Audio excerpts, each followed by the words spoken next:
Hi, everyone, and welcome to the fourth episode of the podcast for the Left Pocket Project, where I bring you the history of leftists of color one swipe at a time. I'm your host, Wendy Muse. In today's episode, I'll be speaking with Sangeetha Sudharshan on a few contemporary issues that have quite a long-standing history. San is a feminist with a degree in gender studies. She likes to think about the discourse on fighting against white supremacist, imperialist, capitalist patriarchy in simple and accessible terms. She is also interested in how neoliberalism functions in culture and how it affects our material realities. Finally, she loves bell hooks, Gloria Anzaldúa, and love. San and I talk about some of the limits of popular left politics and related media and social spaces, what is left unsaid when we talk about resistance, and potential ways to deepen our approaches to egalitarianism.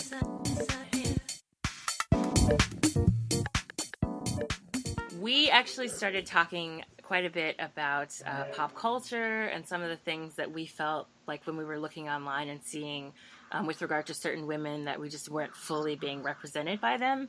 But at the same time, another thing that sort of brought us together was the simple fact that we looked around and we saw, okay, this Bernie bro myth is really frustrating because we said we're both women of color, we both have left-leaning ideas. You're not even in the United States, but I was at the time during a big chunk of the election outside of the United States. So we're kind of talking about things that don't necessarily fit the mold of what a Bernie bro is or Bernie bro, quote unquote, specific ideas and interests. And at the same time, as we're actively trying to refute this both during and after the election by saying, no, there are many women who are left-leaning, who may have voted for Bernie, who support Bernie, or even criticize Bernie from the left. There are many women, there are many people of color. Don't erase us. At the same time, we looked at new left media. So all of these new blogs and podcasts and, websites and video streams, YouTube channels, they kept popping up and they were almost entirely comprised of white men. So what do you think about that? Because it's kind of difficult to battle against a stereotype while at the same time the media that's supposed to be representing you is almost entirely that stereotype. Well, for starters, we want to address the idea that, we are women of color and we have very specific ideas. But, we also want to work and talk about politics in a way that does not specifically relate to our identities, like, solely as black and brown women, or if we're queer.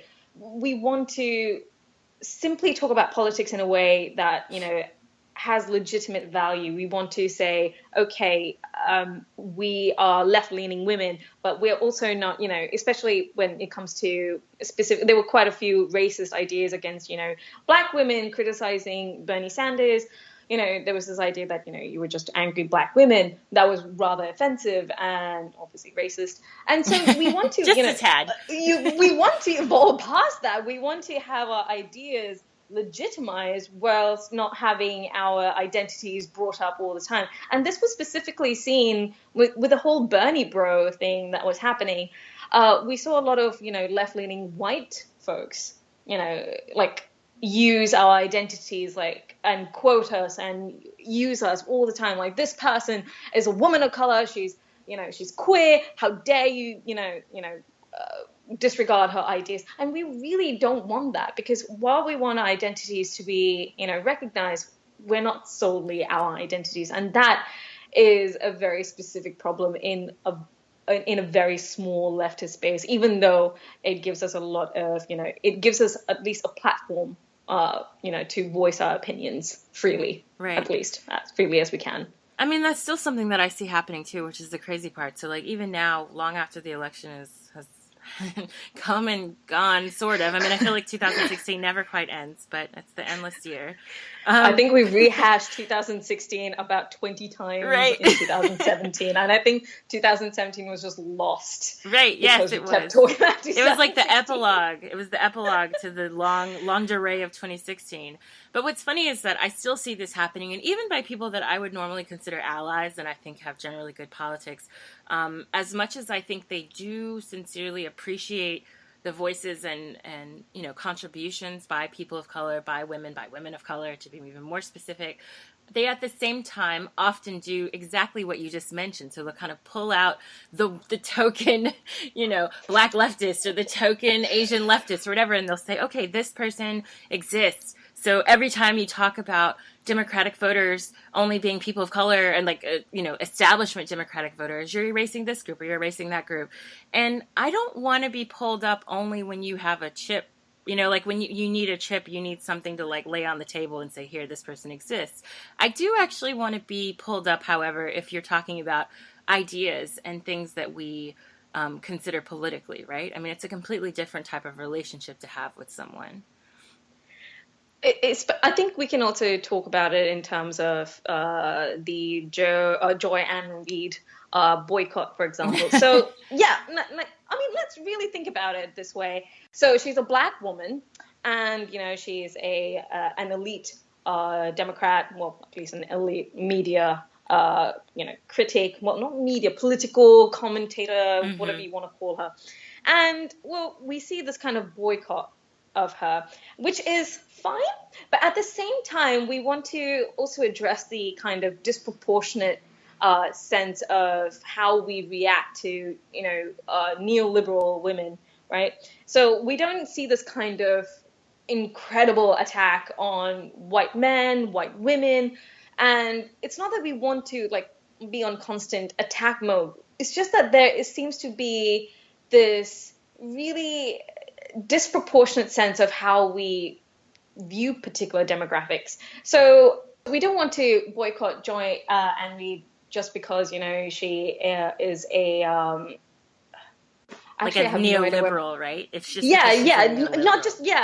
just because not just because she's a neoliberal as well, but we have certain ideas that need to be opposed. There's this that we have conservatives like Ana Navarro, who isn't boycotted in that similar sense, even though she is pretty much a right-winger who hates Trump, right? You don't see that kind of attacks. Or even with Megyn Kelly, whatever her name is, that's her name, right? Megyn Kelly. Yes. Yeah. That's the kind of thing we see. We see this kind of these specific ways in which women are attacked, especially women on the liberal left. Right now, sure, liberals or, centrists have, questionable politics, but we also want to see what it means to be a person of color, a woman of color in these spaces, online, occupying these spaces, and being able to oppose the ideas on their ideas alone instead of, boycotting them just because they hold a specific identity. Right. I mean, the boycott, as it's called, which I think is it's like interesting, really, really well done portmanteau of sorts. But I think it's interesting that there are a lot of people, even on the nominal left, right, who maybe are white men who've had on guests, for example, for their podcasts or written about, or even are in cahoots with, like, they're friends with a lot of people who are well-known liberal pundits and the like, and they definitely don't receive the same degree of vitriol from a lot of the left-leaning Twitter followers or Twitter participants, people on Twitter in general, right? It's kind of fascinating that a lot of the barbs and arrows are thrown her way. And while I think they're often justified, because I also have issues with a lot of the behavior that Joy Ann Reid exhibits on TV, online, etc. She's a very problematic figure, to say the least, and to put it nicely, on the left, or at least on the liberal left.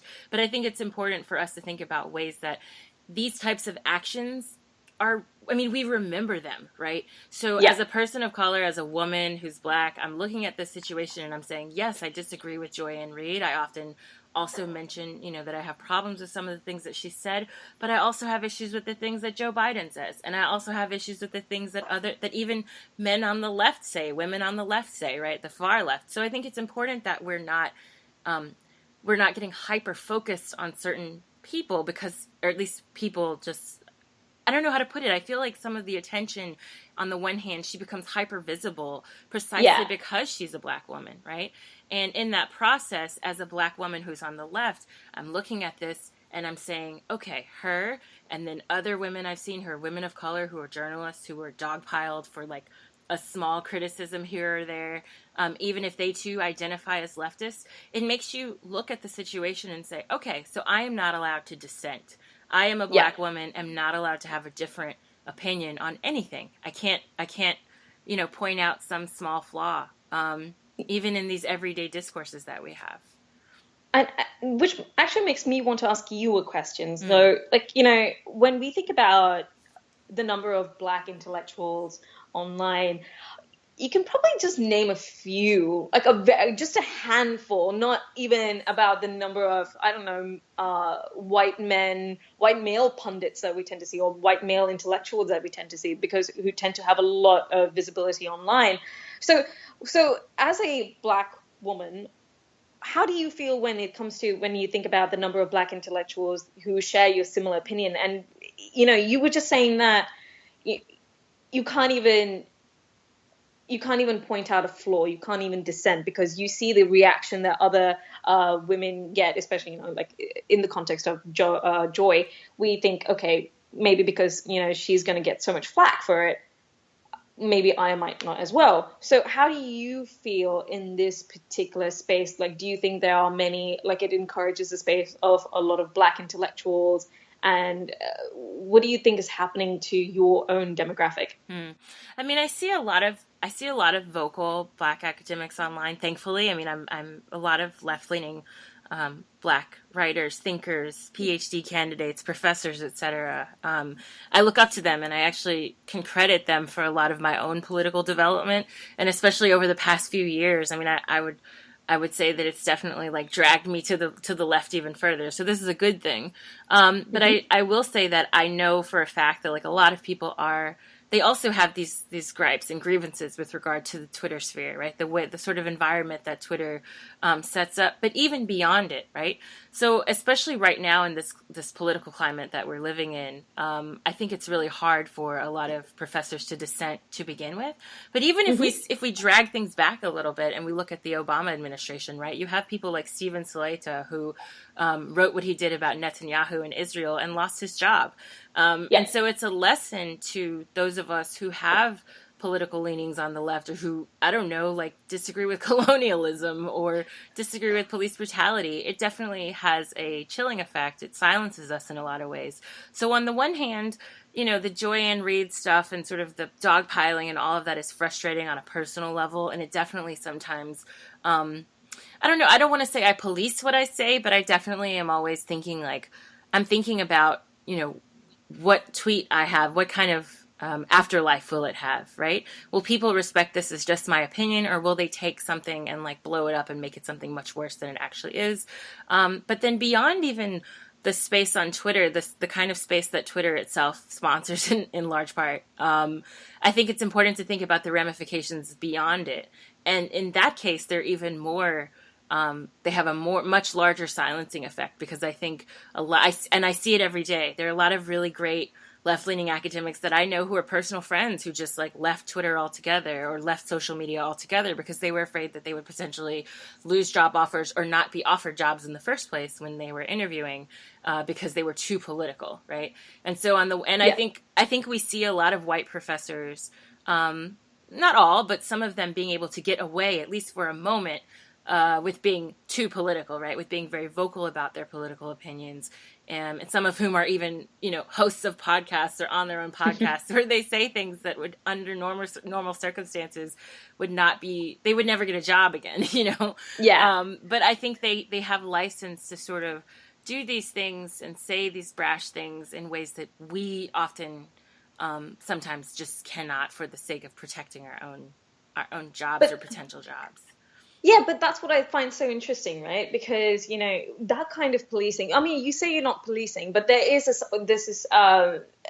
this way you essentially think about the ramifications of what you say, that constant, there's this constant voice in the back of your head going, okay, maybe I should not say this, maybe I should say this, even if I do say this, it's not representative of the entire, Black community, or even of Black academics at the same time. But that is the essential problem, right? That is the problem, that we, even in that minute way, we still tend to try to really take care to figure out what we say online and see if it has some kind of, if it has a kind of history to it, like in the sense that, if anybody tries to go back and pull it up and tries to dogpile you over it.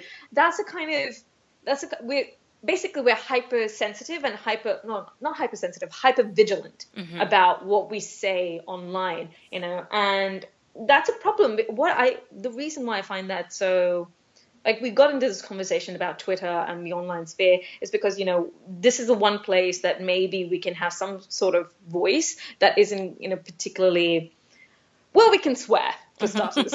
We can actually swear and, say, okay, fuck this particular demographic because, we're really pissed off. Right. We're really pissed off, and we can't say that in particular spaces, due to fear of being, fired or receiving, any kind of actual punishment for it. But that is still, a background that still radiates in your background. When you look at Kianga Yamata Taylor and the way she received death threats over criticisms of Trump. Right. Just Trump, right? And that's a kind of, it doesn't matter even if you're online or in the academy or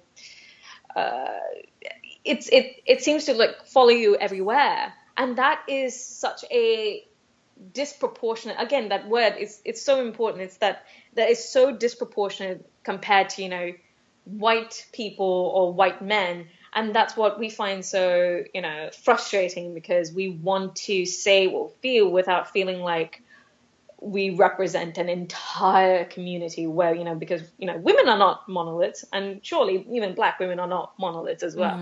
We have differing opinions, so we're not all the same. And yet we're tokenized at the same time. So what do you reckon? What do you think needs to change in, what kind of model, what kind of behavior do we need to model to make sure that these spaces are far more accessible and and so that everyone can get in on with the fact that, we still need our own voices without feeling like we're being pulled back, so that we don't alienate some people, especially our wonderful white ally. Yeah, I mean, I say wonderful with quotations. Right. It's really hard because on the one hand, you definitely you're trying to think about other people's opinions, right? Which is a horrible way to be a political writer or to talk about politics. But the reality is this is human nature, right? When you're having a conversation with someone, you should be listening to them, and you should be trying to incorporate some of their ideas into what you think and trying to find ways where you meet in the middle, right? And I think a lot of us make those negotiations in our everyday behaviors online and off. This is just sort of normal. Unless you're a totally terrible person, you don't care what anyone thinks ever, and you just do whatever you want all the time. You're certain. I mean, I don't know, but usually this is how it works, right? And I think in political conversations, job or no job, PhD candidate, not PhD candidate, whatever my condition is, I tend to just be that way. And when I'm on Twitter, I'm also that way. So I try, for the most part, I've tried to use Twitter as a space to have conversations, not just to put out my idea and not listen to other people's ideas. At the same time, when people come at me and they're being condescending, they're being offensive, when they clearly don't know me, they don't know my history online and my thoughts, it's frustrating. So, for example, sometimes people just see that, okay, I have a brown face and therefore I must support Hillary Clinton, or I must be a neo-lib. This is literally it happened to me so many times. And so I'll say something that perhaps is criticizing someone like Sanders from the left, and I'll get these responses that are why are you supporting the neoliberals? You must have voted for Hillary, blah, blah, blah. And I'm actually no, but thank you for making assumptions about my politics just because I'm being critical of your favorite person, right? And this is all wrapped into racial stuff and gender stuff, right? Yeah. And so I think one way to be better is to kind of give people the fucking benefit of the doubt. Yeah. Yeah, and understand where people are coming from. Don't come out of the sky saying, lecturing me on my own political leanings. I mean, it's very weird. I think, and again, a lot of the people doing this happen to be, I'm saying that, men. Yeah, they happen to be men. They happen to be white men. And I think that it's also just a socialization thing. I mean, within our society, white men are given ultimate authority. They're taught that they are, socially at least, maybe not by their parents always, but they're taught by the society that whatever they do, they're always right. Whatever they do is fine. And so I think a lot of that... there's no repercussions to... Yeah, they own the space around them. Oh Yeah. my goodness. And so that Oh. becomes the problem. I mean, that's the problem. And I think one way to sort of fix that is try to have conversations with people. Try to, Mhm. and especially if, and I've talked about this in an article that I wrote for Progressive Army. Try to Mhm. understand when people are being bad actors and good actors. When people have to give them the benefit of the doubt if they're coming from a good place. And if it's obvious that, like, okay, it's like, it's someone who's a famous pundit, neoliberal, blah blah blah, or conservative, then that's different, I guess. But even then, don't always assume that their politics are all just monolithic either, right? I mean, there are some people who I think are ending up going toward the Democratic Party as the answer because they don't feel like they have a space on the left, which is a bigger problem in my opinion, right?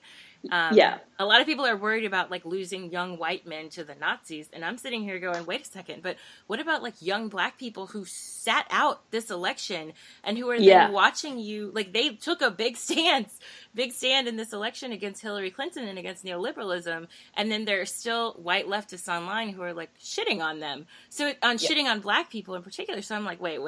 Y'all need to make sure that you're not also losing people to the Democrats or to the liberal left in large droves because you don't want to talk about identity at all, or you want to like dominate this space. So Ah, separation. wonderful class only politics. I used to think that class only leftists were like, rare. They were just the bizarrely anti-identity people. I thought they were just one of the very few people, and unfortunately, they kind of tend to dominate the discussion now. Now that Mm-hmm. I think about it, now that I look at it, because there tends to be this kind of odd disdain for feminist politics. Mm-hmm. That obviously always, at least if anybody has actually read a bloody feminist book, um, has seen where they talk about race, class, gender in equal amounts, Mm-hmm. and that seems to just be missing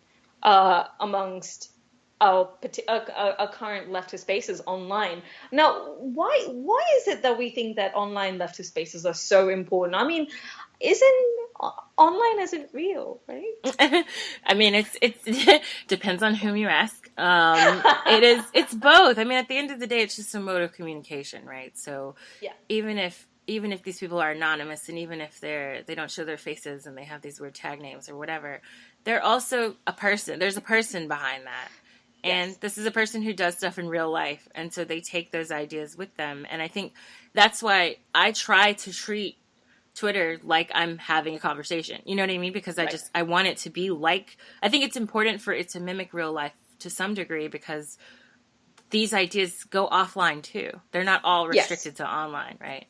So, Yes, absolutely. And I think that's why we got into this conversation in the first place, because I think, people tend to think about social media, especially Twitter, as something, as not just only online. It's as if, there aren't real life attitudes being transferred into these social media spaces, and why there seems to be such a intense hatred towards leftist spaces. Yeah, I mean, I think especially in such a trying time, especially under, I don't think we can keep up when it comes to global politics in terms of how capitalism is absolutely dreadful at this point, mm-hmm. and almost every country is fucking around with people's lives, and we don't have the time to sit and make jokes. And we're not saying that, you can't have fun. The Right. idea is that there seems to be this kind of lack of sincerity, this kind of real anger over the fact that we seem to be losing focus on, we seem to be losing touch with how, reality is being altered, not just in terms of online spaces where I'm communicating with you. I would have no reason to communicate with you. I'm sitting in Australia. What the hell do Mm-hmm. I have to do with you? Right? But these things matter because, especially when I think about it in terms of like, a globalized politics, especially, in terms of globalization and neoliberalism. And we have all of these politics, these countries working together. And I feel like, I'd like to use social media as a way to connect our politics together so that we can actually do something. And it's really hard when we're more stuck in weird, trivial conversations about who's being an arsehole instead of just not being an arsehole. Right. That will be kind of like, just don't be an arsehole. We need to get shit done right now. And apparently we're going to be doing this. And so it's really frustrating how people seem to think that, real life attitudes don't matter online. How are we supposed to communicate? How are we supposed to build together? How are we supposed to grow? How are we supposed to take this offline? And what kind of value systems are we to bring with us to our own organizing spaces? What kind of behaviors can we model so that, we can actually create something good, sincere, and wholesome, so that we can actually really try and bring about changes, whatever small communities we can. I think, that's the kind of thing that I think about when I think about social media. I mean, it's one of the places I kind of tend to go off quite a fair bit, but at the same time, that is probably far more authentic, because, actually challenging outside, like in our own real-time spaces, is so difficult. And yeah, that's why I think, online politics matters, because people are actually, starting their careers, writing, podcasts, whatever. It's still happening. Right. And I think, people need that space. People need that opportunity to be able to navigate those spaces and try and do something with it. So, right. Yeah. I mean, I think this is one of the things that you brought up about kind of being stuck in an ironic space, right? You were talking a bit. I mean, we see this in a lot. And, nothing against, like, people on social media or in podcasts or on YouTube or whatever that rely on irony and jokes, I think, to sort of undergird their politics. On the one hand, it is entertaining, and I think it helps draw people in, right? Because we often say that, like, leftists are humorless, and, like, we don't have any fun, we don't make any jokes, we don't see humor in it, we're just always, like, suffering and complaining about something, which in large part is true. But I think that, and the same is said, for feminists, for anti-racist activists, like, any group that's, like, trying to make change toward the better, we're often burdened by so many things that it is hard to find humor in the everyday, right? Because we're thinking about all the misery, like, worldwide, that it gets difficult. But I think at the same time, on the other end, we can't make everything about humor either. And the reason for that is because what ends up happening is that when we don't take these issues seriously, usually it's people who, like, aren't as deeply impacted by these issues, right? So they have sometimes a license to laugh, and laugh be the end all be all of their politics, laughing being the end all be all of their politics. I think if we just laugh, and if we're just ironic, we don't necessarily define who we are. We just define whom we're not, or, like, who we're not, right? Yeah. And that's I think a bigger problem, because I can come away from, and I listen to so many different podcasts. I'm not discriminating here. I listen to a lot of different types of leftist podcasts, and I've noticed that often the ones that I find most compelling are the ones that are trying to really grapple with a lot of the reality. And I think that, the humor is great, but it only satisfies a 5-minute need for me. It's like, okay, I got my laugh in, that's good, but now what? Now what do I do? And so I think that's why we have to have a balance. And again, there's a place for everybody. I think there's a place for that. But I think sometimes for some people, especially for whom these issues are not as immediate, it becomes the humor that overshadows everything else. And then that's where you stop. And there are actually, I've seen people sometimes complaining that within even offline meetings that they go to, people may be talking about a certain podcast here, a certain podcast there, and they don't even get to the, like, organizing part, right? There's the discussions pretty much start and stop at, like, did you hear this podcast? And that's not healthy. I don't think, at least not for a movement that wants to actually break ground and do something to help people who are suffering right now under all types of neoliberal capitalists, like, ways of controlling us and harming us. So we have to get beyond it. But I think that's much easier said than done, too. I try to do that with this podcast. I try to bridge my academic life and my, like, Twitter life, I guess you could say. But I think people should do what they do best, but we have to go beyond just laughing. So I think why it takes, like, serious offense to a lot of ironic jokes, this kind of, cavalier attitude and cavalier kind of humor, is because we're pretty much saturated with it. It's everywhere. You will see it with, hack pundits. You will see it with popular culture. It's bleeding through, and I can't seem to control it in any way because obviously I have no power. But the thing is, like, but the like, I always tend to think of pop culture as, for example, for me, as soft power. It's very soft, it's very coercive, and it's very seductive because, you are compelled to laugh at these horrible jokes that are made all the time. And if you try to break through that, if you try to cut through and say, hey, that's not actually funny, you kind of tend to look like you're the fucking asshole here. Right. Right? Like, oh, you don't know how to have fun. You don't know how to enjoy yourself. You don't know how to cut loose for a while. You don't know how to stop being quote unquote woke for a moment. Right. It's kind of irritating because that's pretty much the broader context. That's pretty much how the same attitude you find with, liberals as well, liberal Democrats, like, oh, you want to posit that you're far more, enlightened than me in terms of politics. You want to be the better person. That's what is, assumed of us. Mm-hmm. We are seen as people that just want to destroy your fun. Right. In fact, actually, I don't think anybody wants fun more than us. It's just that we're fucking miserable all the time. You think we don't want to have a laugh? We don't want to kick our feet up?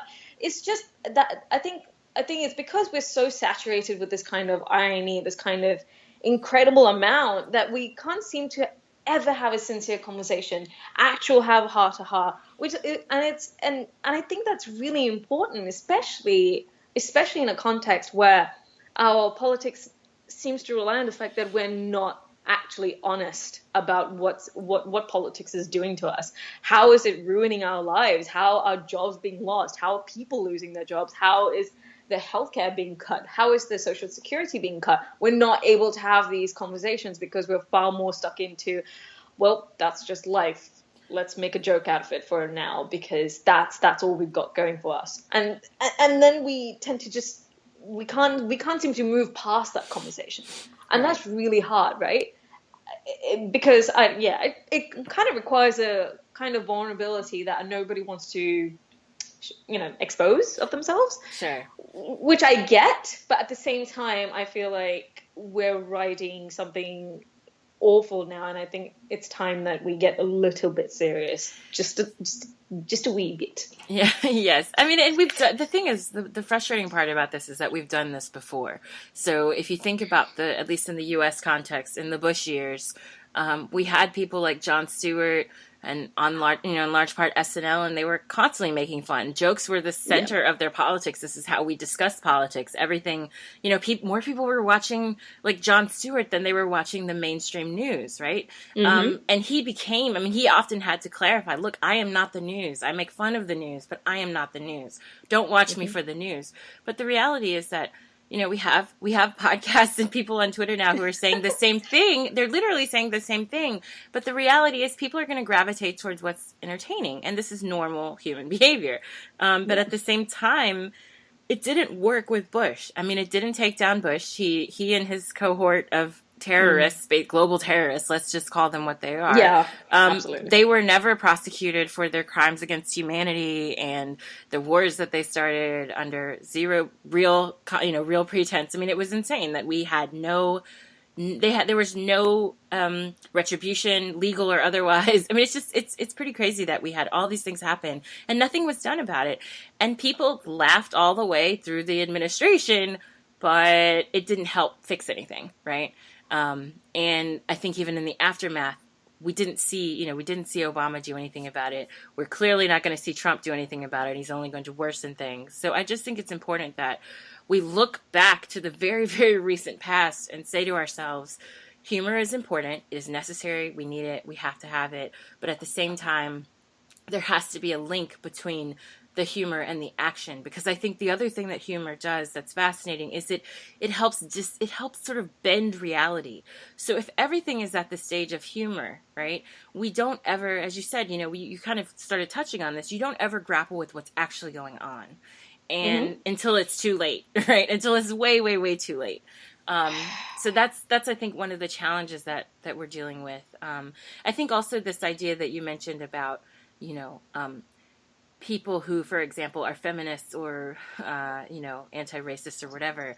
We're often told that we're too serious, and I think this it's sort of an irony, right? Because we are the reason I think that we're often excluded from so many of these spaces is precisely because we're going to be the ones to inject some reality. And Yeah. I don't think we don't fit into that puzzle, you know.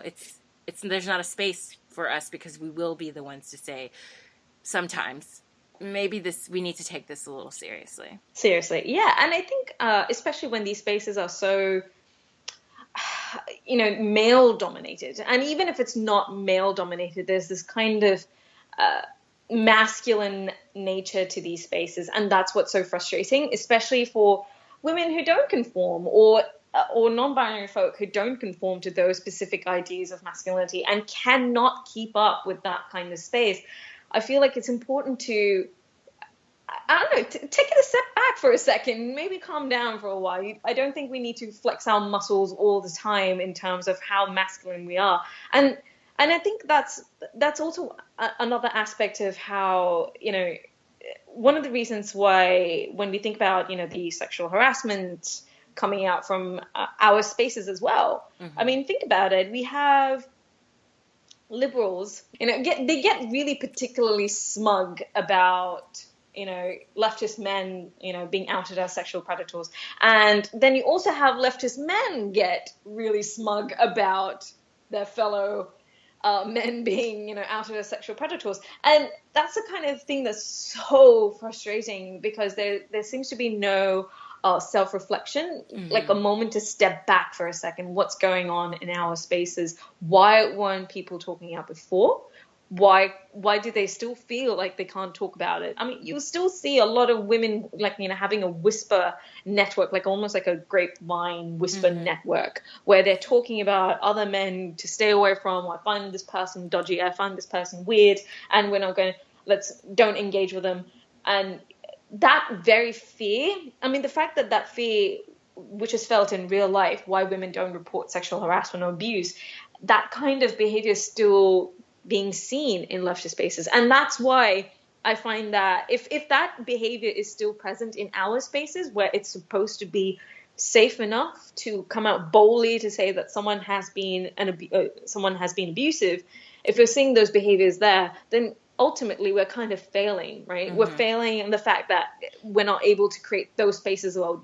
Those spaces in particular have to be separate from what we see in our, you know, ultimately patriarchal world. So that's the kind of thing that I find so infuriating. And I honestly, that's one of the reasons why I control with whom I interact with online. I don't follow new people all the time because I'm always skeptical, because we tend to notice, we do notice who is being abusive. We do notice who is laughing at what. Mm-hmm.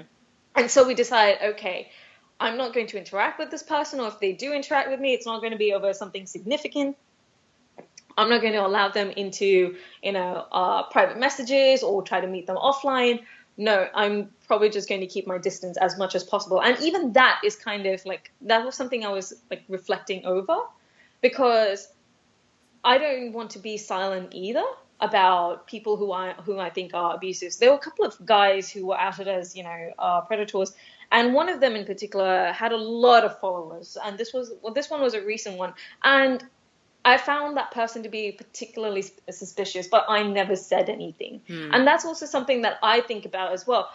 Why am I being silent as well? And I don't think that it's particularly my fault. It's simply almost a form of self-preservation, a form of like trying to protect yourself, because mm-hmm. you know that if you were to say something, you're going to be interrogated to hell and back, and you really don't want it. You don't want it. And that's the kind of humiliating process that we try to protect ourselves from. And the fact that it's still existing in leftist spaces is absolutely unacceptable. Right. And I think it goes back again to this idea of dogpiling, right? Because even in the case of political opinions, or noticing something. I mean, I one of the good examples here that's parallel a bit is, pointing out sometimes that, oh yeah, there's racism in this space, or you're being a little bit racist, you're being a little bit xenophobic or whatever. And I think sometimes because these people are on the left who are committing these things, they say to themselves, oh, of course I'm above that. So anything that I do, I'm an ally. So you can't really deem what I'm, yeah, I know. You can't really, how dare you, right? Like, how dare you say, or, interrogate or question my leftist bona fides, when in actuality you're saying, no, I want to make you a better leftist by pointing this out to you in a way that you can make our space better and more inclusive and like work for everyone. Because just a minute ago you were complaining about how there are no women and there are no people of color at your meetings or at your social forum or whatever, but then you're engaging in behavior that turns them away. So I'm trying to help you, like I'm trying to make things better for you, and you're not listening precisely because you have this belief that you are somehow shielded by virtue of being on the left. And I think with regard to a lot of what you were saying just now about sexual harassment and people being kind of creepy and whatever, we're often reluctant to say anything because we don't want to air dirty laundry necessarily and give more fodder for people who are attacking us from the right. But then at the same time, we also don't want to have to deal with people who don't believe us or who don't understand what we're really getting at, or who also see us technically as the bad actors when we're actually the ones who are operating in good faith and trying to make things better. But I want to go back quite a bit. I mean, now that we've talked more about this harassment situation, but I think something that you mentioned a few minutes ago is also interesting to pick up on. You talked a bit about how some of these spaces exhibit a type of masculinity that is aggressive, or a type of humor that doesn't necessarily allow for you to inject any seriousness or certain aspects of what we would, I mean, even your own personality, right? And it reminded me really of a lot of the responses we're seeing on the left now are aggressive, even to the point of actual physical violence. And I know personally, like I would probably, if I had a gun, I would like end up shooting myself. I'm very accident prone. I'm accident prone. So I always say, when the revolution comes, I'm going to be the one writing for the newspaper, but I will not be on the field. Like I will have a different role. But I think that, on the one hand, I really appreciate a lot of the, disruption of sorts of our sort of respectable narrative, right? Where you have to be good little leftists, you have to just be there and sit there and be intellectuals and have, quiet debates, which is what a lot of the Democrats focused on, right? Like we're going to compromise a lot. We're not going to actually fight for anything. And then you have some people who on the left are going to such an extreme where they're like, okay, I'm going to go get a gun. I'm going to fight. I'm going to prepare how to, prepare to use my gun, etc. And I respect all of that. But I also wonder, like, in the process of focusing so much on physical acts of aggression, that if in the process we're like simultaneously overlooking the necessity of care in leftist spaces. And I think that this is really important. So there's a lot that we talk, I mean, everything is discussed as a fight, right? As a struggle. Yeah. Everything is a fight. And I wonder, like, is there space for it, do you think? Is there space for us to think about more quiet acts that we can engage in that are just as impactful in the now that perhaps we haven't fully given enough attention to? I think one of the things that I like to think when I think about violence, because I think about violence a lot as a person who has inflicted violence and as a person who has been subjected to violence at the same time, physical violence, I mean. One of the reasons why I think about violence in very nuanced terms as, okay, so you have fascists. Let's just say we have fascists in the front and we have to be violent. There's no other option, they've got guns, they're ready to go. And what I try to bring into the conversation is, okay, I'm not saying that, the struggle won't be violent.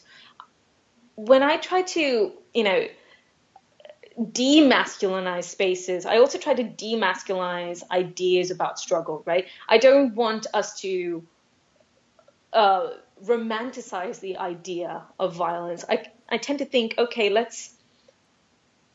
if we're going to have to use violence to protect ourselves, if we're going to have to, use violence to struggle against a fascist state, let's not enjoy it. Let's see it as something that was necessary to do, but let's try not to bring that back into our spaces, because the whole point of fighting white supremacy, capitalism, patriarchy, imperialism is so that we no longer continue the cycle of violence, because we don't want it back into our spaces. Right.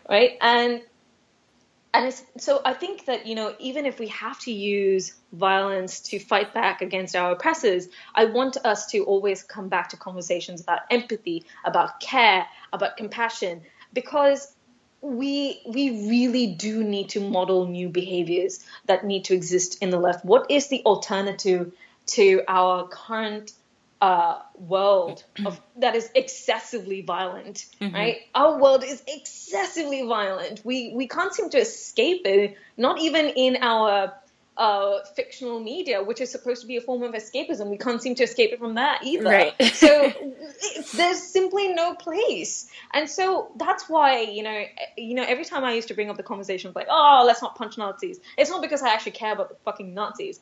I care about the fact, like, what do we bring back? Like, what are we going home to?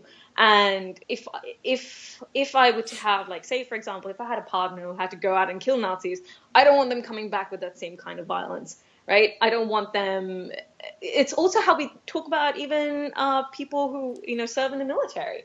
We know that once they go out there, when they come back with a form of violence that they aren't able to control. And we need to keep working towards, bringing out conversations about empathy, especially, men and masculinity, because they're so characterized. Their entire masculinity depends on how dominant, how aggressive, how violent they are. And we really want them to, get that out of not get them out of their systems, like, as in, like, venting it out, but literally get it out of their systems in terms of unlearning it. And it's so important that we create that kind of leftist spaces, which is both honest and compassionate and sincere. And even if we did have disagreements or even righteous anger, it cannot escalate to the point where we are actually genuinely enjoying shooting each other in the head. That is not exactly a world that is rid of patriarchy. I mean, that's important to think about. I think it's also just, and not just even to the point of physical violence, right? But any type of aggression, verbal, like verbal abuse, to large. I mean, I don't know. On the one hand, I'm like, yes, I want to tell a Nazi, and I actually got in trouble just the other day. I was in Twitter jail for 24 hours because I told a white supremacist group to, like, choke on its own bile. I didn't use any curse words. Yeah, I was good because I thought I wasn't violating anything because I wasn't using curse words or any of that.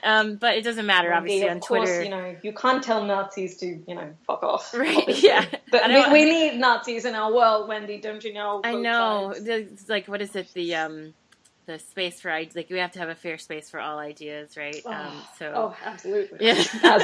Oh my God. But I mean, I think that, again, even in the way that we talk to one another, it is important to have that. We don't need to baby one another, right? And I have issues with, like, safe space rhetoric and stuff. I think a lot of it needs to be problematized and talked about in a way that's more nuanced. But I do feel like sometimes the aggression bleeds into our spaces to a degree that, again, you can't dissent, you can't have a different idea, you can't have a real conversation. Everyone's always on edge. I think we have to find a way to not only speak better to one another, but also to consider those who even aren't getting a chance to speak in such spaces that are often left out. And I think this is where the care element really comes in, because we focus so much on the fight. We're not focusing enough on, I should say, what we can do on a person-to-person level to really kind of take stock and notice what's happening on the ground. A lot of it is, a lot of our discussions tend to be in this sort of hypothetical space. When the revolution comes, right? Or, like, if a Nazi does this, or maybe, there's a lot of, like, thinking ahead. And in the process of doing that, and I think, again, a lot of that language, even of thinking ahead, has this sort of militaristic element to it. Yeah, absolutely. That's one of the reasons why I kind of stopped. Oh, I'm sorry. Please no, it's continue. Okay. I think that, but I think that in all this planning for the future, right, we lose track of, like, what's happening. Like, what is your neighbor eating tonight? right? Like, are people being taken care of on a day-to-day, low-level basis that I actually can contribute to, as opposed to, like, just learning how to shoot a gun? We have to be able to do multiple things at once, you know? Yeah, because I think, it feels like we almost kind of need to rehabilitate our minds at this point. We need to actually fix this attitude of, bootstraps. We actually still carry it around because we can't, we're so atomized. We're so atomized. We have no idea. Like you just said, is my neighbor eating tonight? Are they able to pay rent? Do they have their healthcare sorted out? We have no idea. And I think it's because, we've essentially caved into this capitalist mindset of, bootstrapism. Right. Bootstrap. That's what I'm going to call it. Bootstrapism. But and I think, again, it comes back to that politics of care. Like, do we actually really care what's happening in our communities? Not just in our communities, but what's just happening next door? And I think that is the kind of thing we want to bring into, leftist spaces. And unfortunately, we can't seem to do that if we're far more interested in just, I don't know, coalesce with people that we simply agree with. Mm-hmm. And it's like, I think one question that I did have for you is like, can we be oppositional? Can we actually have, oppositional ideas and continue to coexist? Is there? I'm not, that's a very liberal way of thinking, but I mean in terms of left ideas, in leftist ideas, like say for example, anarchists versus communists. Mm-hmm. I say versus. I hope that never happens. That's very liberal of me, but I actually do not enjoy the idea of these two, killing each other, considering they kind of tend to do that a lot. They tend to get really excited about that. Hey, anarchists get the wall too. And it's just sitting there going, wow, that's crazy. Right. That's kind of really horrible way of talking, but okay. Yeah, there's a lot of like gulag and guillotine stuff going on that for me, I mean, to some degree it's funny, but on the other hand, it's like, guys, we're not really going to do this, are we? Like, I hope that it doesn't get to this point. I don't think it will, but that's what I mean when, can we be slightly oppositional? I don't mean like, can we exist with the Nazis? No, I don't mean that. I mean, can we be oppositional in this sense? Yeah. I do not want to exist with Nazis. No, thank you. Right. I think so. I mean, I really do. A lot of the stuff that I do for this particular podcast and the Left Pocket Project as a whole, I always have to tell people, like, this project is more about having kind of a big tent on the left. So anything left of the Democratic Party, if you're considering, right now the Democratic Party is so far right that almost anyone can be to the left of the Democratic Party. It's a big group. I know it's a big group, but for me, the bottom line is, are you fighting or pushing for equality for all people? Are you recognizing people's humanity? Are you thinking of ways and strategies to help protect that and to sustain that, right? And I think that there are many different methods, and this is where people have the disagreements, but I think a lot of the disagreement is performative, right? And people wanting to kind of mark out their territory and shape their own space in their own image. And for me, I am more of an a la carte type of politics person. So I say, take this from this group, take that from another group. There's some things that, for example, right now, what's happening in Greece, the anarchist movement there is doing a lot of amazing work to protect immigrants and so many things. And I think that, we can learn from each other if we just stop all the bullshit and listen to one another and think about where our histories have converged. And I think if you look at, obviously there's a lot to be said about how obsessed people are with World War II. It's constant, we constantly are talking about Nazis and things like that. But we're not focusing enough on, I think, some of the ways that all these disparate left-leaning groups really came together and tried to fight fascism. This is a huge moment in world history. We can kind of see even, anti-colonial movements, anti-fascist movements, and on all layers of the spectrum, levels of the, points of the spectrum of leftism. And I think it's important for us to remember these times, remember those times now in these times, ways that we can work together as opposed to just fighting. And we'll deal with the methods later. The point is that you have to win first. If you don't, there's no method of governance if you don't actually deal with what's happening right now. Like right now we have in the U.S. and many, many other countries they're being run by the right. And so we have to think about, what kind of, if we want to get to the point where we're governing, or we have, even if you're an anarchist, if we have some semblance of a society that works together, we have to first of all get over this hump of like far right leaning governance pretty much worldwide, save a few pockets here and there that aren't run by complete fascists. Yeah, I mean, I was going to say fascists, but in our, it's in some places they are actual fascists. So it is fascists. Yeah, we're not even being hyperbolic here. No, they're like, I am a fascist. Like this is, they're self-proclaimed excited about being fascists. So it's tough, but we have to, I think, focus on it in that way. Yeah, and I think one of the biggest problems we have right now, like you were talking about performative politics at the moment. I mean, I like to think about the fact that we seem to forget about how, there are conversations about how liberals won the cultural war and the right-wingers won the economic war in terms of what kind of economy we continue to live in. But for me, it kind of is irritating that people haven't picked up on the fact that even this culture, the supposed culture that, liberals won, is that it's actually pretty much, injected by conservative economy. I mean, what is culture at this point? And so we are fighting against not just, capitalism, but we're also fighting against these cultural attitudes that are so actually really rooted into conservative ideas. And I find that really frustrating because that makes it seem like it's almost impossible for leftists who do question culture, who do question art, who do question the economy and our attitudes, our ethics, our morals, everything. It seems to be like, far more smaller. It just seems to keep getting smaller. And that's why I find that, this kind of atomized community even on online spaces, rather frustrating. And how do we work with these people who seem to say that we won the cultural war? I mean, it's 2017, gay marriage should be illegal.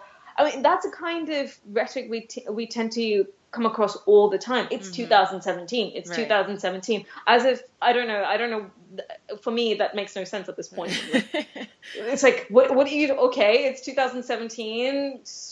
We still continue to live under a capitalist economy. So I don't know what makes you think our cultural attitudes have shifted in any way if capitalism continues to exist. Right. I mean, it's frustrating because I study history, right? And one of the things that the first thing you learn when you start working on history is that teleology, or this idea that like progress happens over time, right? This like from zero to A to Z, you see things get progressively better, and history operates in the straight line. Or like an upward diagonal line. I'm really bad at math, so I can't even remember what that's called. Like a slope, an upward slope or something. I'm imagining the calculus graphs at the moment. But, oh my goodness.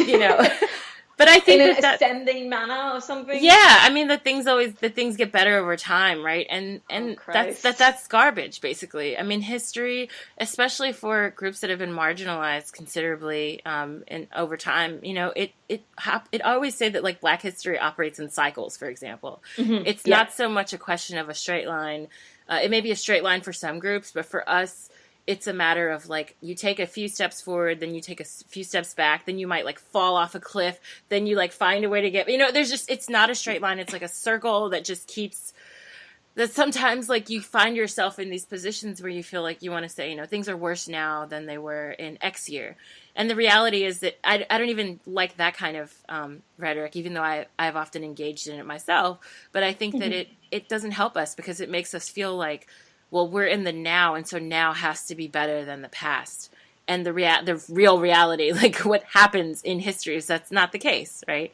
And I think that we, if we can find ways to keep things, just keep people from falling off a cliff, that would be nice, right? If we could kind of avoid the cliff falling moment, that would at least keep us at some sort of plateaued state. That would be nice. I'm not so focused on like everything going in an upward tilt direction. Yeah. But I would like to keep certain things. I mean, I hate to say this. This sounds so weird, right? So like, I want the status quo. I don't want the status quo, but I want something that's better than the bottom. You just need a break for a second, right? I want something better than the bottom, and I think that people who are thinking of what's going on right now as like, it's 2017, as you said, and therefore we must have XYZ. They're not considering all the things that have happened in 2017 that are distinctly 2017 problems. Like, I mean, we have, I think we talk, but when we do this thing where we play with time and we say, in this year we should have progress towards X, Y, and Z, what we forget is that, like, for Republicans, this is progress, right? Yeah. For them, it is an achievement. God, the tax bill. Yeah. I mean, that is straight out of 1980s. That is right. straight out of Reaganism. Yeah. And it's almost like we've gone like 40 years backwards. Mm-hmm. It feels that way, but it for them, this is their progressive present, right? Yeah. And we have to kind of remember that, like, the way things happen on this cycle is that we're not going to win every battle. We try, but at the end of the day, it's not so much even about going back in time. It's about being on someone else's time. That's what it feels like. It's not so much a traveling back, but it's you're in the present, but you're on someone else's progressive present. Like, you're on someone else's uptick at the moment. And that kind of timeline is not one that necessarily helps you materially, of course, but it's one that's the reality that we're dealing with. And I think we have to come to terms with that, because much like our discussion about humor, right? I think this limited grasp of temporal reality is also where some people are. They're saying, well, this is like we're reliving the 80s again. And so if you're like traveling in time, you're not going to deal with the present. Right? I mean, this is the problem. We have to find a way to kind of conceive of this as our time, as our present, and fill the problems that we need to address right now, and not keep thinking about the past. Like, think about the past in terms of how to fix the problems, but don't get so stuck in it that you feel like, we're going to have the same back in results. the 80s. Exactly. Yeah, exactly. I think especially when in terms, I think this is why we like to call, Americans, at least when I think about Americans, there's this kind of, political amnesia that they tend to suffer with. It's like they forget every aspect about history. What are the, various precedents that led to this particular situation? And that's why, you have these discourses against Trump as if he's the ultimate form of evil, right, when he's simply the logical conclusion of these 40 years or more of, economic and cultural policies. And it's kind of frustrating that we seem to be doing this every political cycle. Mm-hmm. And that this kind of, if we're going to keep doing this every 4 years, or where we continue, or at least, I don't know, like last election, I don't think we've ever rehashed an election as much as we have this one. I mean, and well, maybe Bush Gore. I think Bush Gore we did. Maybe Bush Gore, but I think I was a bit too young for that. But that one, it was just so weird, because we're doing it already. We're still doing this political amnesia thing where we can't seem to move past 2016. November 21st, that's it. Time stopped there. Mm-hmm. Time stopped, and we can't seem to move on. We can't seem to look back and say, okay, so-and-so number of events led to this. Now let's try and, I don't know, fucking turn the tables. Just literally flip it.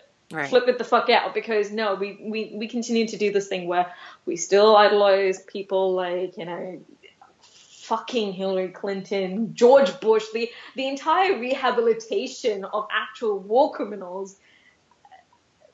Yeah, political amnesia is a word I'm just going to continue to use here. Yeah, I mean, I think it's accurate. Here. It's definitely accurate. Oh no, I don't think I can handle any more. We would have. Do you miss the times we had Bush as president? Oh my God, it is appalling. I mean, even for me, I think looking at, while I understand it, I think some of even the, like, I wish we still had Barack as president moments are frustrating for me, because I think that while on the one hand you see a lot of people engaging in them as if to say, I mean, in some moments it feels like a type of appeasement towards people of color to say, I'm so sorry what, like, my white peers and my white family voted for. I wish we could go back to the time of Obama when things are better for you.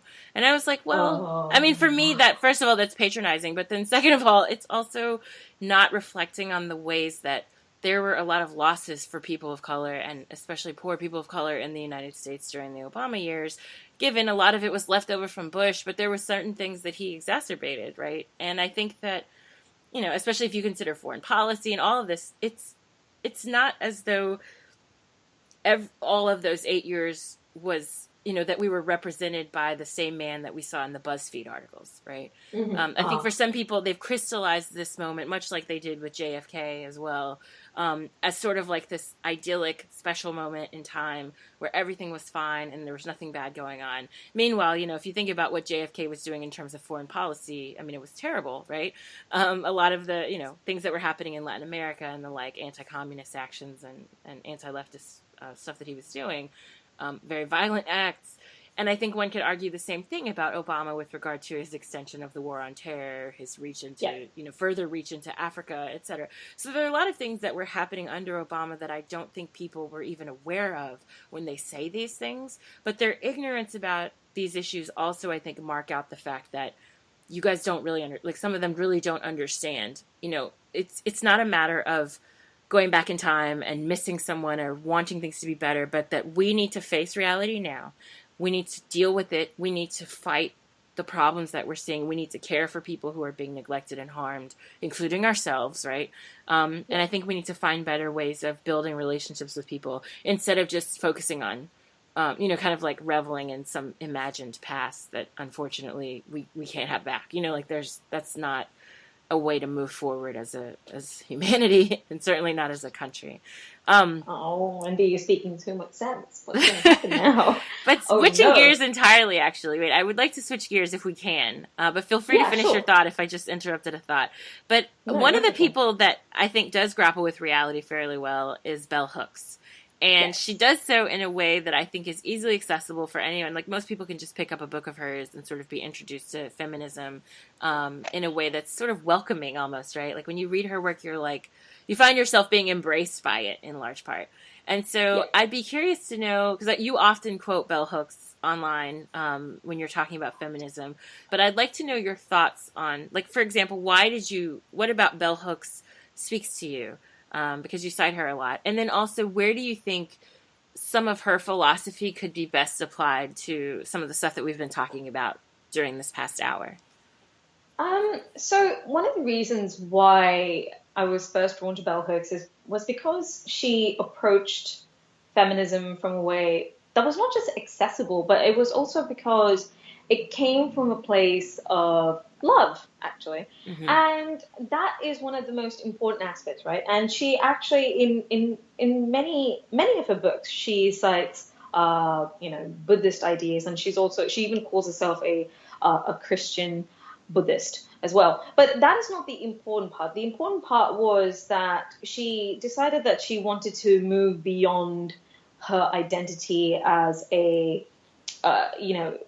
move beyond her pain, right? You don't want to be characterized solely by your pain. Mm-hmm. You don't want to be characterized solely by this particular identity as a Black person, even though there's no way she's denying her identity as a Black person, as a Black woman. And so that thing kind of drew me. So what exactly are the ideas that she stood for? And that was what drew me in. And then there was also this aspect of, there's this question about being a feminist and how you deal with, masculinized spaces, men in general. And then there was the aspect of white men and how she questioned even Black masculinity. And that's how I kind of, started to relate my relationships with, brown men, Indian men, white men in this Australian context. This place is ridiculously white, by the way. So it's mostly my interactions with men are mostly like white people. So, but that is the kind of thing, right? And so obviously I'm not saying like, well, because I'm a feminist, I hate men. Obviously that is that's a very, right-wing idea about what feminists are. But that's not what I'm battling against anyway. The idea was, how am I supposed to interact with men in a healthy manner? Because I obviously cannot function in this world without interacting with men. Right. So obviously I need to try and find a different approach. And so I started reading, books like, The Will to Change Men, Masculinity and Love. I read Jackson Katz. I read Michael Kimmel. All of these, the other two men, academics who write about masculinity from a feminist perspective. And that's one of the reasons why I realized that a lot of these leftist spaces are really dominated by that, kind of macho culture, that kind of flexing of muscles between different kinds of men. And that's one of the reasons why I realized, men, there's so much more to men, and they don't give themselves any kind of credit. They don't give themselves any kind of, they don't give themselves a chance to actually grow out of these really toxic ideas. And that's what's also, what's harming them, and that's what's harming women at the same time. So obviously, there are a lot of feminists who say that, bell hooks is far too sympathetic towards, men. But at the same time, Wendy, tell me, are you going to really function in this world without men? Like, what are we going to do? Are we just going to throw them off a cliff? I mean, what are we just going to push them into the sea? What do we do with them? Obviously, and as a person who, is kind of, non-violent and does not want to kill people ever at all, obviously this is not a viable solution to me. And that's why I got into bell hooks so much, and that kind of accessible language, especially to a person who hadn't read academic texts before, because they're so ridiculous to read. That's a kind of one of the reasons why I feel like, trying to decolonize that mindset of that macho culture. And there's something that even women participate in as well. And that's why, we touched upon this at some point privately, where we talked about, cool girlism, right? We talked about how, women on the left, or, queer women on the left also, they participated in this kind of weird macho-like behavior. And I feel like, women and non-binary folks and queer folks can be angry, can be furious without perpetuating those really masculine ideas about anger. And that's one of the reasons, and that's such a fine line to walk on. Right. But because nobody seems to imagine how that anger can look like, they seem to fall into that masculine idea of aggression instead of trying to figure out a way to be righteously angry without being patriarchal as well. And that's one of the reasons why, I have angry Buddhist in my bio, because I am fucking furious like all the time. But at the same time, I'm not going to wish someone to, kill themselves, or I'm going to, dunk your head in a toilet. I'm not going to say these things. Right. Because I find them so weird and alienating as well, especially to people who don't talk like this. Well, I'm more interested in engaging with people who don't know how to form sentences or form coherent sentences, because I find that difficult too. I find it difficult to write specific ideas in a coherent sense and not make it seem like I'm either too, uninformed about something, but at the same time, or completely alienating at the same time. So it's one of those few things. That's why when I participate in this, when I advocate for feminism, I advocate for this kind of loving, empathetic kind of feminism where I can understand my opposition. Same thing with how we talked about the white working class. I don't actually have to, especially if they are right-wing white working class people, I don't actually have to like them, but I can actually try and figure out what is going on with them and see what are the economic policies that affect them. Do they require healthcare? Sure. Maybe that is one of those are, some of the few ways we can actually pull them to the left, or at least left liberal, try to at least get them to accept, socialized healthcare, socialized education. So that's a kind of thing, right? The basis for any kind of social justice has to be, the foundation of it has to come from a place of love and empathy, or else for me it just means nothing. Right. I think that also kind of helps us segue into this idea of the posturing that you mentioned, right? You talked a bit about how everything is sort of the macho culture, and we've talked about that a bit in the podcast. But one of the things I think that also happens to do, that is unfortunately really rather toxic behavior I see a lot on now happening in some left media spaces, is this inability to give credit for ideas as well.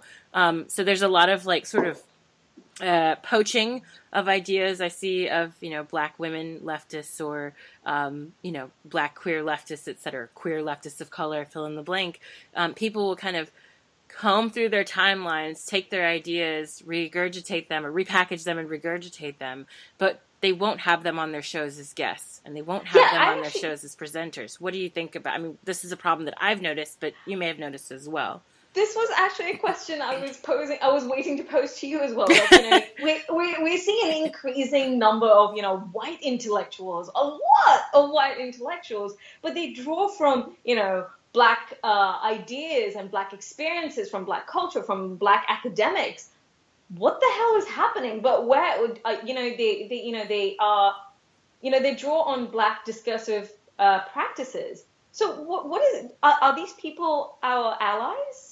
What are we actually, you know, creating a real, legitimate, sincere coalition with these people? What's going on? Well, I think this is a question we both posed. We're Right. posing for each other. Yeah. And I am personally, I don't see that kind of credit all too often. Actually, just recently there was a Guardian article about, you know, sexual about a man. His name is Jared Goyette, and just recently he cited one of my tweets about Harvey Weinstein. You know, where it's, you know, if I paraphrase it, I say something like, you know, it's difficult as hell to, you know, it's easy as hell to, you know, call Weinstein and Trump monsters, but, you know, it's almost impossible to criticize the men in your life the same way, because, you know, there's a kind of distance towards, you know, Trump and Weinstein. You're not going to face immediate repercussions. However, you know, arguing about that, and that he wrote an entire article because of that one tweet. So that was the one way. I'm not kidding. Yeah, that I should probably send it to you. And that it, you know, it showed up on the Guardian. In fact, my tweet even ended up on ABC fucking News in Australia. It was really funny to me. But I also, at the same time, I felt slightly validated. You know, I felt, even if I hadn't written an article or in some sort of way, I did feel validated. But at the same time, there was also the sense of, you know, there's a sense of, oh, I should have written that article, and then maybe I would have gotten some kind of, you know, not recognition, but some kind of, you know, these are ideas that, you know, that come from me, and I obviously got from somewhere else, but at the same time, you know, from, you know, feminist theory, but at the same time, I feel like it felt like a bit of a bone, right? You know, like I felt like, you know, someone threw me a bone just for a second there, right. But at the same time, I also felt slightly invisibilized. And there's no, I mean, I think the thing is that there's no material side of it for you. Like, he's going to get paid. He's going to get paid for writing that article for The Guardian, and it's going to go on his resume. But there are lots of ways that, like, women of color, queer people of color, etc., leftists contribute to these discourses, but they're not necessarily credited. Not only are they not credited, but there also tends to be no material side to it. Like, they're not getting paid for it. They're not being, they can't put it on their resume. They can't talk about it in a job interview. I can't put this article on my resume. I can't say, like, oh, well, because of this article happened because of me. No. Right. So obviously, you know, this person, his name is Jared, as I mentioned, Jared, actually talked to me. I talked to him. We discussed it over, you know, on the phone a fair bit. And he even credited me when he got interviewed by Australian media here. But at the same time, again, like you said, obviously I have no, you know, personal anger or, you know, just, you know, like frustration with him specifically. Mm-hmm. It is more about the, you know, the general society we live in. There's not going to be any kind of material recognition to me, right? And that is kind of important, especially for, you know, people like us who have a very difficult time navigating these spaces, navigating these worlds that are so, you know, that their rules are so based on very white ideas of, you know, of intellectualism, of intelligence, of, you know, how you speak. One of the reasons why, even like when I speak around here, I find that, say if I were to talk with an Indian accent around here, I'm going to get called up on it. Almost immediately, which is frustrating. And now, because I have this accent as well, not many questions come up, at least not as many. Mm-hmm. But and that's kind of, these are like very small things that come up, but they really shape my experiences, my discomfort around navigating spaces. Is my English good enough to write an article? And I'll take maybe 2 to 3 months to write one single thing, and and still feel like I'm not ready to publish it because I don't think anybody is going to like what I have to say or how I've written it, or maybe my English is just weird. I mean, and we had this conversation even so for those who maybe don't know this, I should disclose this. This conversation actually stemmed from a side conversation that we had had for months. This is many, many months ago. We were thinking about writing an article to talk about sort of the ways that New Left media had replicated a lot of the same problems that the mainstream media had in terms of gender and representation, people of color, etc., and how the space has remained predominantly white and male despite all the posturing and commenting about how we wanted to have a more egalitarian left. But I think it's interesting that even we talked about this. You and I were both saying, is there a right time to publish this? Is there a right place to publish this? And I think there was a lot of back and forth for both of us to kind of think about, well, what does this space in which we are criticizing the fact that so many left spaces are predominantly white and male, what does a space that would publish that look like, right? And would our conversation even be taken seriously, or would it just be sort of dogpiled once we put it out as more identity politics drivel? And I think that, it's sort of a macro question, but there is a lot going on in your commentary here. And I think something that applies to a lot of our experiences where we tend to obsess over something, we hold it in because we either don't think it's going to be good enough, or we have all these other side issues to worry about the space and the receptivity of that, the reception in that space, Yeah, so we have to hold ourselves to the highest of standards, and it's so demoralizing because there's a very good chance that we might be able to, flourish in these spaces in a good way, in a way that can, inspire others and help others and make sure that their voices are risen as well, where we can champion those voices, where those voices can champion ours. And that seems to, I feel like, at least for me personally, I feel like I police myself a lot, despite how I sound on Twitter. I feel like I actually do police my thoughts a lot. And that is very reflective on the fact that, I struggle with writing. It's one of the main things that hurts me a lot, is because I want to write. I really want to write. I feel like I have thousands of ideas and I can't put them on paper because white supremacy exists and we feel like we can't, live up to that bloody standard. So yeah, that's pretty much what's happening. And especially not just in political ideas, even if my ideas are not that great, I still would like to have that kind of confidence to still put out my work and be like, okay, let's start here. I don't have to go fully left wing as well, but I also would like to write, and I would like to put something out there, and I would like to start a ball, get the ball rolling. Oh, that would be great, right? Yeah, I think our discussion is one way, perhaps, to get the ball rolling for you. I think maybe I'd like to see more podcasts with women of color, not just white men. And one podcast with a few women, just women, and I'm just sitting there going, you're all white.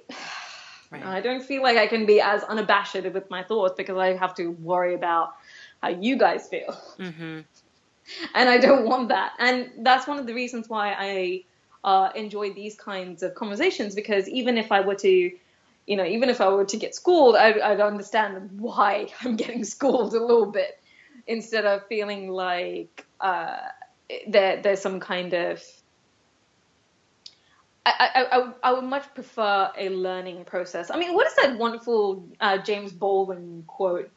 He says, if I love you, I have to make you conscious of the things that you don't see. Right. And that's one of the things, that's one of the reasons why I like conversations like this, especially with, with other women of color, is because we can have these conversations, these unabashed conversations. And even if I was wrong, or if anybody else was wrong, I'd be told so in a way that can help each other grow, like how you teach and how I learn. It's or vice versa. I think that's super important. Right. Well, here's to more conversations like this, and I hope that one day this conversation that we're having is anachronistic somehow, right?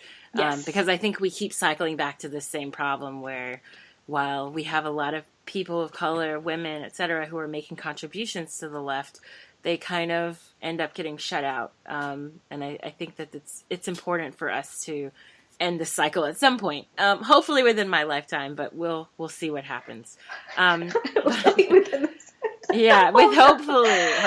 I'm being optimistic. I'm trying, since we're leftists and we're supposed to be so angry and sad and sullen, I'm trying to be optimistic here. We don't like fun. No, but I think it's a fun idea to imagine a future that's filled with leftist spaces where most all voices, if not all voices, are appreciated and not just tokenized, but actually appreciated, understood, incorporated, and leading in a way that doesn't just have us lead because we're women or because we're people of color, but because of our ideas, which I think are valid and strong and are used anyway, but we're not always given the credit for it. So hopefully this is a start. I just wanted to say thank you so much for speaking with me tonight and having this discussion, which again is long overdue, but perhaps we can meet again and discuss things a little bit further and maybe put something on paper at some point before we die. Thank you so much for having me. And yes, we definitely will write something. There's no way I'm going to let this go without us writing a piece together, or 2 or 10. Sounds good. Have a good one. Thank you so much. That's it for the 4th installment of the Left Pocket Project podcast. If you would like to learn more about Sangeetha and her work, you can follow her on Twitter at SANSDN. And finally, if you'd like to learn more about the Left Pocket Project, which seeks to bring you the history of leftists of color one swipe at a time, you can join us on Facebook, and that's facebook.com/leftpoc. Check out the podcast on SoundCloud at soundcloud.com/leftpoc. Interact via Twitter at leftpoc, and show your financial support at patreon.com/leftpoc. Thanks for listening.